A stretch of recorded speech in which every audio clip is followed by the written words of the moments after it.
Assalamualaikum warahmatullahi wabarakatuh. Berjumpa lagi bersama pecinta bola sejati. Apa kabar sahabat pecinta bola sejati? Semoga hari ini kita selalu dalam keadaan sehat walafiat. Hari ini saya akan memberikan video media Vietnam nganggap remeh pemain naturalisasi Indonesia, terutama Jai Itses dan Mes Hilgers. Mengikuti informasinya lebih lanjut, mari kita simak videonya bersama-sama. Hentikan dulu soal berkelakar sama Malaysia, karena di Asia Tenggara, faktanya untuk sekarang ini kita lebih sering dengar ocehan dari Vietnam. Gak medianya, gak warganya, gak tau kenapa nyinyir mulu soal Indonesia. Apalagi setelah timnas Indonesia banyak diperkuat pemain-pemain keturunan. Walah, makin sering banget tuh mereka julid. Pokoknya gak Indo gak makan. Mungkin begitu jokesnya sekarang ini. Tentu masih ingat jelas ketika media Vietnam mengejek seorang Kevin Dix yang gak masuk skuad Belanda di Euro dan bahkan mengkaitkannya dengan Indonesia yang bahkan Kevin sendiri ketika itu belum jadi WNI. Atau kelakuan salah satu media dari negeri sejuta Nguyen dan Tri yang secara belak-belakan juga pernah memberikan pernyataan berbau sarkas soal Tijani Rangers dan Indonesia. Tentu saja apa yang dilakukan media di Vietnam ini terbilang gak etis karena udah mulai menyasar ke pemain-pemain keturunan yang bahkan belum atau bukan WNI. Nah, kembali ke soal Rafael Son atau Nguyen Xuan Song. Setelah kemarin, publik Vietnam menyebut jika Jai Itses hanyalah pemain amatir bila berhadapan dengan striker ini, kali ini giliran Mes Hilgers yang dianggap gak akan bisa berkutik jika dihadapkan dengannya. Namun, berbeda dengan Jai Itses yang udah tahu modelan Vietnam kayak apa, Mes ini kayaknya belum tahu. Alhasil, reaksi yang ia tunjukkan secara nggak langsung malah bikin Vietnam jadi bahan guyonan di mana-mana. Maka dari itu, agak lucu aja, kenapa sebegitunya ya media atau orang-orang Vietnam sibuk banget mencari-cari bahan juritan untuk Indonesia.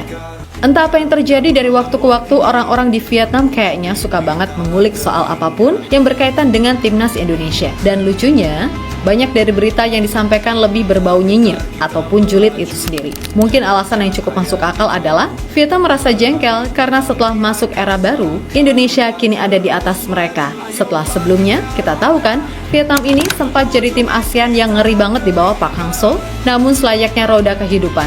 Kini Vietnam benar-benar ada di bawah Indonesia. Mulai dari final AFF 2022 U16 ketika mereka kalah di final melawan Indonesia. Lalu semifinal SEA Games 2023, Indonesia juga sukses mengalahkan Vietnam. Dan di level senior, 3 kali beruntun kita mengalahkan mereka tanpa kebobolan 1 gol pun di ajang resmi. Ditambah manuver PSSI yang ingin terus memperkuat tim dengan para pemain keturunan dari Eropa, membuat Vietnam yang udah kalah prestasi sulit cari pemain keturunan. Ditambah performa mereka anjlok plus diterpa beragam isu internal, benar-benar down, sehingga media-media di sana pun kayaknya juga malas gitu loh bahas timnasnya sendiri, sampai akhirnya memilih Indonesia sebagai bagian dari topik pembahasan. Mungkin aja kenyataannya begitu. Maka dari itu, kemenangan 1-0 atas Indonesia di Piala AFF 2024 benar-benar mereka rayakan dengan sukacita, walaupun semua tahu Indonesia turun dengan skuad U22. Tapi nggak apa-apa, toh yang penting di ajang resmi FIFA, kita beneran sukses bikin mereka mewek. Tiap semua tahu, kalau nggak di level senior ataupun junior, media Vietnam beneran mengorek habis berita soal Indonesia. Dan bahkan sama mereka yang sejatinya bukan WNI, itu pun masih kena julid. Ya, publik tanah air pernah dibuat gregetan usai salah satu media Vietnam dan Tri mengaku sangat senang pemain keturunan Indonesia, Tijani Rangers, yang menolak ajakan PSSI untuk dinaturalisasi pada 2022 silam. Sebab jika diterima, Rangers mungkin hanya akan melawan Vietnam, bukan tampil di Euro 2024 bersama Belanda. Tijani Rangers mendapat undangan dari Federasi Sepak Bola Indonesia pada 2022. 2 tahun kemudian, ia menjadi bintang cemerlang di Euro 2024. Tijani Rangers bisa saja menjadi lawan tim Vietnam jika menerima undangan dari Federasi Sepak Bola Indonesia pada 2022. Namun, gelandang kelahiran 1998 itu menolak timnas Indonesia karena mengincar target yang lebih tinggi, yakni timnas Belanda. Mimpi pun akhirnya terwujud. Tijani Rangers berkostum oranye untuk bertarung di Euro 2024. Ini merupakan turnamen besar pertama dalam karir pemain AC Milan tersebut. Bunyi pernyataan Dantri dalam artikel berjudul "Bintang yang menolak Indonesia itu kini bersinar di Euro 2024". Nah, kelakuan orang-orang Vietnam ini emang gimana ya? Ya lucu, ya kocak, tapi juga nyebelin gitu loh. Apalagi ketika penyerang naturalisasi mereka, Nguyen Xuan Song, tampil ganas di Piala AFF. Walah, seolah-olah udah merasa jadi yang paling hebat dong mereka. Dan setelah kemarin, mereka nganggap CISS hanyalah pemain amatir saat ketemu Swangsong, kini giliran May Silkers yang dianggap nggak akan berkutik jika harus melawan si Swangsong itu. Sumpah, ini lebih kocak lagi sih. Dari nilai pasar aja udah kelihatan jomplang banget. Yang mana nilai pasar Miss bahkan lebih mahal dari seluruh anggota timnas Vietnam. Dan May Silkers kemarin baru aja masuk 11 pemain terbaik paruh musim Eredivisie. Jadi ya kalau kita sih ketawa-ketawa aja kali ya. Yap, diketahui, Mace yang sedang fokus ke pemulihan cedera merasa cukup kaget dengan beragam pesan yang masuk kepadanya terkait dengan Vietnam tadi. Dan bagi Mace, ini bukanlah hal yang mesti dikhawatirkan karena toh ibaratnya gini, Vietnam itu siapa sih? Karena jujur, Mace ini kan ibarat kata masih anak baru gitu loh. Jadi mungkin yang ia tahu baru sebatas persaingan di Asia. Mana tahu dia soal Piala AFF sebelumnya, apalagi sama si Nguyen Swangsong ini. Dan kok tiba-tiba dia dianggap gak berkutik saat ketemu si Swangsong itu? Kalau Song Heung-min, mungkin Mace bisa merendahkan hatinya karena emang levelnya udah world class. Lah Swangsong, ya elah, cengirin aja Bang Mace, kan gitu. Toh kalau ditelusuri, Mace juga akan ngakak melihat statistik Indonesia-Vietnam dalam beberapa waktu terakhir. Mungkin, terlepas dari itu, sikap diam tak menggubris alias cuek yang dilakukan oleh May Silkers dirasa cukup membuat media Vietnam merasa dongkol sendiri. Karena ya emang mereka nggak dianggap gitu loh. Duh, kasihan banget sih. Dan menurut May Silkers, yang terpenting adalah ambisi untuk bisa membawa Indonesia ke panggung dunia.